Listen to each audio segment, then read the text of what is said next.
In 2019, a Do No Harm pilot was conducted in Nativi village in Ra, Fiji. Women's empowerment programs have positive outcomes for women, but this does not always lead to broader empowerment. There are many barriers that can affect women's participation. One of these barriers can be domestic violence.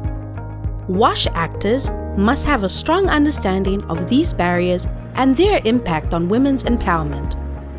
The Do No Harm pilot aimed to support positive change in gender norms by addressing gender-based violence in rural communities using WASH as an entry point.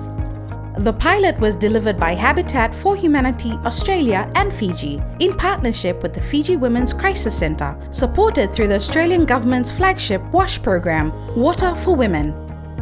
So before actually stepping out to the community to proceed with this pilot, our main focus was to ensure that the WASH practitioners that will be engaged in this pilot go through the gender training. They have to be gender sensitized, and only then we will be able to ensure that we do not, that we are not doing any harm in the community, and that we are also aware the intersectionality within the community, taking into account the traditional, the stages of hierarchy within the village boundary, the provincial boundary, and of course within the family. These facilitation sessions or pre-awareness sessions are to introduce the purpose and the scope of our WASH project to the wider community and the traditional leaders. And at Habitat Fiji, we've always had this type of engagement in our existing programs generally, but now because of the Do No Harm pilot, we've included the Do No Harm tool about understanding the attitudes towards women's participation in our WASH trainings. In 2021, 2 years after carrying out the Do No Harm pilot, the implementers and stakeholders held a discussion to share and evaluate some of the impacts observed in the community. To date, 2 women have been absorbed into the village council and a water committee, which is an achievement that Nativi shares with us through our monitoring calls that we did recently.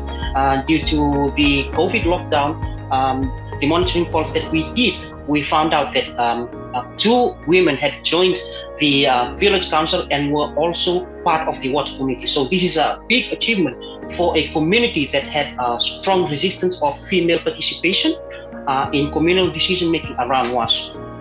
Just to have 2 women on these committees or in decision making is a big change. It may seem small, but believe me, it is. We could almost tie that to when they started to allow women to vote. We've seen women who are confident to speak in front of male participants and share their opinions on issues around how women being part of the water committee and how their experience can contribute to strengthening the activities of the water committee, but also their functionality. Prior to the pilot, our WASH engagements were one-off trainings. There were sort of 3 days of trainings condensed into a 3-day program.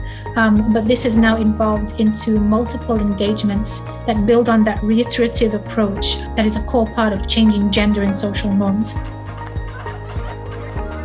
These Do No Harm strategies have supported community members to shift their perception of women's roles at the household and community level. Habitat for Humanity Fiji will continue to monitor these changes and build on these learnings to strengthen women's empowerment outcomes across its WASH program.